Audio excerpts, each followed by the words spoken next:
मित्रों, आज पोखरी में कुछ तथाकथित, मैं नहीं कह सकता यूकेडी के कार्यकर्ता होंगे, लेकिन ऐसे 8-10 लोग जिन्होंने मेरे पोखरी में सैनिक सम्मेलन में जाने से पूर्व मेरे को रोकने का प्रयास किया। विषय मेरी समझ से परे था। एक भी व्यक्ति पोखरी का नहीं था। और जब मैंने जानकारी प्राप्त की तो उक्रांत के कोई महामंत्री स्तर के कार्यकर्ता 10 लोगों को लेकर सड़क पर आ रखे थे। शालीनता की बात थी। मैं उतरा, मैंने उनकी बात को सुना और पोखरी की समस्या को लेकर चिंतित थे।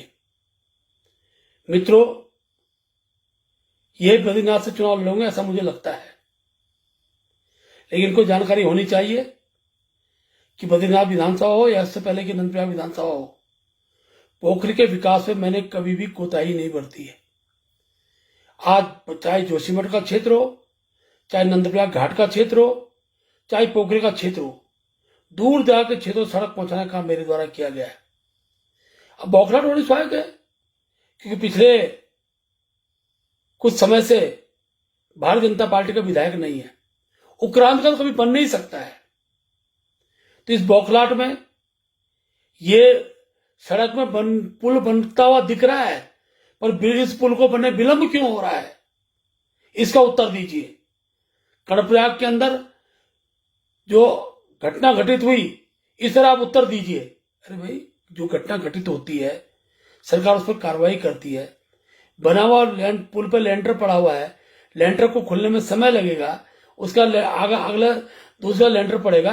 तो ये कुछ मुद्दे लेकर केवल सोशल मीडिया में प्रचार पाने का कार्य कुछ लोगों द्वारा किया जा रहा है।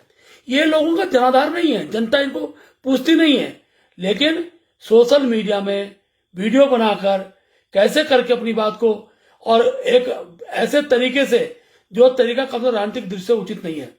मैं कहना चाहता हूं, क्या उक्रांत का कार्यकर्ता घुस सकता है? अगर मैं बीजेपी कार्यकर्ता कहूं कि उक्रांत के एक कार्यकर्ता का घेराव करो, इस प्रकार की बातें रुकनी चाहिए।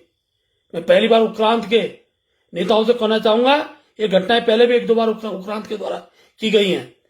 उक्रांत के एक कार्यकर्ता का क्षेत्र में घुसना मुश्किल हो जाएगा। ऐसी स्थिति का निर्माण करना हमको भी आता है, लेकिन हम शालीनता के दल के लोग हैं। लोकतंत्र में सबको चुनाव लड़कर अपनी बात को जनता के बीच रखकर, और जनता जनादेश देती है, जनादेश का पालन करिए, चुनाव लड़िए। जनादेश आपको मिलेगा तो जनता आपकी बात को सुनेगी। किसी भी नेता का गाड़ी को रोक देना, गाड़ी के आगे आ जाना और शराब पीकर नशे में इस प्रकार का वातावरण खड़ा करना, यह कम से कम उत्तराखंड जैसे सामाजिक ऐसे क्षेत्र के जहां के लोग सभ्य होते हैं उनको शोभा नहीं देता है। आज मैं वीडियो मैसेज के माध्यम से ये कहना चाहता हूं, इस प्रकार की स्थितियां अगर बनेंगी तो लोकतंत्र में जनप्रतिनिधियों के प्रति एक प्रकार का आक्रोश का भाव जब खड़ा दिखाई देता है तो उसके नेगेटिव परिणाम भी निकल कर आते हैं। कौन लोग थे? पोखरी से जिनका कोई लेना देना नहीं, कर्णप्रयाग से आकर यहाँ राजनीति कर रहे हैं, मेरे क्षेत्र के अंदर राजनीति कर रहे हैं। जनता मुंह तोड़ जवाब देगी।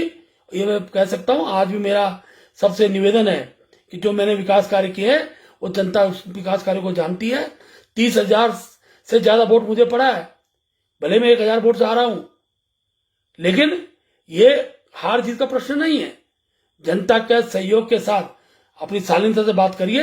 मैंने शालीनता बात सुनी है, लेकिन सोशल मीडिया में इस प्रकार से प्रचार करना, जैसे उक्रांत के लोगों ने कोई बड़ा काम कर दिया हो, 10 लोगों ने मेरी गाड़ी मैंने रोकी, मैंने बातचीत करनी चाहिए। बदतमीजी की सीमा होती है। जब शराबी बैठा होगा, तो शराबी जब आंदोलन कर रहा होगा, उठपटांग के नारे लग रहे होंगे, गालियां दी जा रही होंगी, तो ऐसे में क्या स्थिति उत्पन्न होगी? हम द्वंद्व नहीं चाहते हैं, हम शालीनता चाहते हैं, और शालीनता के साथ लोकतंत्र में सबको अधिकार है अपनी बात कहने का।